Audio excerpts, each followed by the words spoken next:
কৈলাস পর্বত নিয়ে মানুষ যত কথাই বলুক না কেন, বাস্তবে এই পাহাড়ের ভেতরে রহস্য এতটাই গভীর আর অদ্ভুত যে এখনো কেউ ঠিকভাবে বুঝে উঠতে পারেনি। কারণ এই পর্বত শুধু একটা সাধারণ বরফ ঢাকা পাহাড় না, বরং এমন একটা জায়গা যেটাকে ঘিরে এমন সব ঘটনা, প্রশ্ন আর ভয়ঙ্কর কাহিনী আছে যেগুলোর আজ পর্যন্ত বৈজ্ঞানিক ব্যাখ্যা মেলেনি। প্রথমে যেটা সবাই জানে না সেটা হলো এই পর্বতের অবস্থানে পৃথিবীর সবচেয়ে দুর্গম জায়গার মধ্যে পড়ে। মানে এটা পড়ে হিমালয়ের একেবারে ভিতরে তিব্বতের অঞ্চলে, যেখানে পৌঁছানোই সাধারণ মানুষের জন্য সহজ কথা না। এর উচ্চতা 21,000 ফুটেরও বেশি। শুনলে মনে হয় সাধারণ একটা পাহাড়, কিন্তু আসল রহস্য হয় এর গঠন নিয়ে। কারণ পুরো পাহাড়টা এত নিখুঁতভাবে ঠিক পিরামিডের মতো তৈরি যে কোনো মানুষ দেখলে অবাক হয়ে যায়। এর আশেপাশের পাহাড়, বরফ সবকিছুর গঠন স্বাভাবিক, কিন্তু কৈলাসের আকৃতি এত নিখুঁত যে বিজ্ঞানীরাও এটা দেখে থমকে যায়। এমনকি এই পাহাড়ের চারপাশে দেখা যায় বরফ কখনো গলে না, সবসময় জমে থাকে। অথচ পাশে থাকা অন্য পাহাড়ে বরফ গলে যায়। এখানে রহস্যের শুরু না। আরো ভয়ঙ্কর ব্যাপার হলো এই পাহাড়ের চারদিক থেকে 4টা নদী বের হয়ে, যেগুলো হচ্ছে ব্রহ্মপুত্র, সিন্ধু, শতদ্রু আর কর্ণালী, যেগুলো পুরো ভারত, চীন, নেপাল, বাংলাদেশ সহ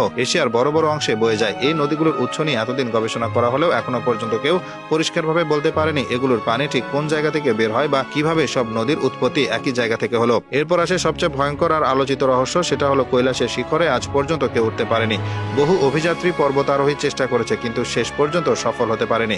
কেউ মাঝপথ থেকে অসুস্থ হয়ে ফিরে এসেছে, কেউ নিখোঁজ হয়ে গেছে, কেউ আবার পাহাড়ে রহস্যজনক পরিবেশে মারা গেছে। এরপর চীন সরকার নিজে থেকে ঘোষণা দিয়েছে যে কেউ এই পর্বতে চূড়ায় ওঠার অনুমতি পাবে না। এর কারণ কেউ পরিষ্কারভাবে বলেনি, কিন্তু বাস্তবে এটা পৃথিবীর একমাত্র বড় পাহাড় যার চূড়ায় কেউ কখনো ওঠেনি। এটা ইতিহাসের অনন্য। আরেকটা রহস্য হলো এই পর্বতের আশেপাশে গেলে সময়ের গতি বদলে যায়। বহুবার এমন ঘটনা ঘটেছে যে কারো ঘড়ির সময় অস্বাভাবিকভাবে এগিয়ে গেছে বা পিছিয়ে গেছে। অনেকে বলে এখানে অজানা চৌম্বক শক্তি বা মহাকাশের কোনো প্রভাব কাজ করে, যার জন্য এই সময়ের গোলমাল হয়। আরো ভয়ঙ্কর কথা হলো বহু মানুষ বলে তারা এই এলাকাতে এমন সব উড়ন্ত বস্তু দেখেছে যেগুলো দেখতে ইউএফওর মতো, মানে ভিনগ্রহীদের যানবাহনের মতো। এদিকে স্থানীয় তিব্বতী মানুষরা বিশ্বাস করে এই পর্বতের ভেতরে ভগবান শিবের বাস। তারা মনে করে এই পর্বত পুরো পৃথিবীর শক্তির কেন্দ্র, এখানে ঈশ্বরের বাস, এই জন্য কেউ অসম্মান করতে পারে না। আবার অনেকের মতে এই পাহাড়ের নিচে পুরনো কোনো গোপন শহর আছে যেখান থেকে বাইরে কোনো উন্নত শক্তির সঙ্গে যোগাযোগ হয়। এই পাহাড়ের গায়ে এমন কিছু অদ্ভুত চিহ্নও দেখা যায় যেগুলো সাধারণভাবে হওয়া সম্ভব না। মনে হয় কেউ ইচ্ছাকৃতভাবে পাথরের গায়ে খোদাই করেছে বা কোনো উন্নত প্রযুক্তির মাধ্যমে বানানো হয়েছে। শুধু তাই না, আশেপাশের এলাকায় এমন কিছু প্রাণীও দেখা যায় যেগুলোর অস্তিত্ব এখনো আধুনিক বিজ্ঞান মেনে নেয়নি।